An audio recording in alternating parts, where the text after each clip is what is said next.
Gujarat 18 live ન્યૂઝમાં આપનું સ્વાગત છે। રક્ષિત રૂપી રાવણ ફૂલ સ્પીડે ગયો અને ઘરની લક્ષ્મી બુઝાઈ ગઈ। સ્પીડ બ્રેકર તાત્કાલિક જોઈએ સ્પીડ બ્રેકર તાત્કાલિક જોઈએ સ્પીડ બ્રેકર તાત્કાલિક જોઈએ માગે પૂરી કરો। અમારી માગે પૂરી નહીં થાય તો અમે પીએમ ને ખબર આપીશું। પીએમ સુધી અમે કમ કરશું। તમે કાલે લોકોના પૈસા ખાલી ફોરેન ફરવા જાઓ છો। ફોરેન જઈને કારેલીબાગમાં સ્પીડ બ્રેકરની માંગણી સાથે પ્રદર્શન। અકસ્માતના ઘટનાસ્થળની પાસે અગાઉથી જ સ્પીડ બ્રેકરની હતી માંગને પ્રબળ બનાવતા નિર્મલ ઠક્કરે સિનિયર સિટીઝનો સાથે પ્રદર્શન કર્યું। હું નિર્મલ ઠક્કર છું। આ અંબાલાલ પાર્ક 4 રસ્તા કારેલીબાગનો એરિયા છે।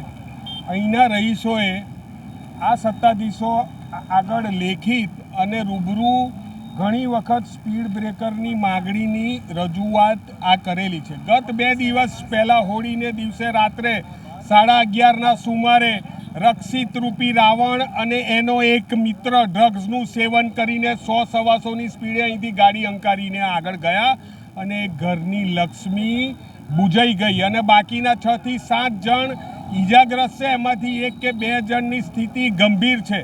અહીંયા જો આ સ્પીડ બ્રેકર હોત તો એક્સિડન્ટ થયો તેની ના નથી, પણ આટલી ઇમ્પેક્ટથી એક્સિડન્ટ ના થયો, જાનહાનિ નિવારી શકાઈ હોત।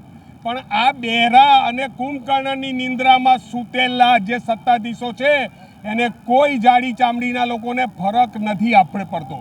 બીજું, અહીંયા સ્પીડ બ્રેકરની જરૂરિયાત એટલા માટે છે કે આ અંબાલાલ પાર્ક જે 4 રસ્તા છે ત્યાં આગળ અહીંયા પેટ્રોલ પંપ છે, શાક માર્કેટ છે, સ્વામિનારાયણ ટેમ્પલ છે, હવેલી છે અને સિનિયર સિટીઝનો રોજ સવારે એમની ઘરેથી ગમે ત્યારે આવીને અહીંયા 4 રસ્તે આવી રીતના બાકડે બેસીને એનો સમય પસાર કરતા હોય છે।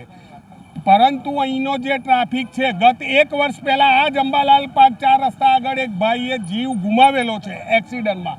આ હમણાં 2 દિવસ અગાઉ ફરી અકસ્માત થયો અને જાનહાનિ થઈ।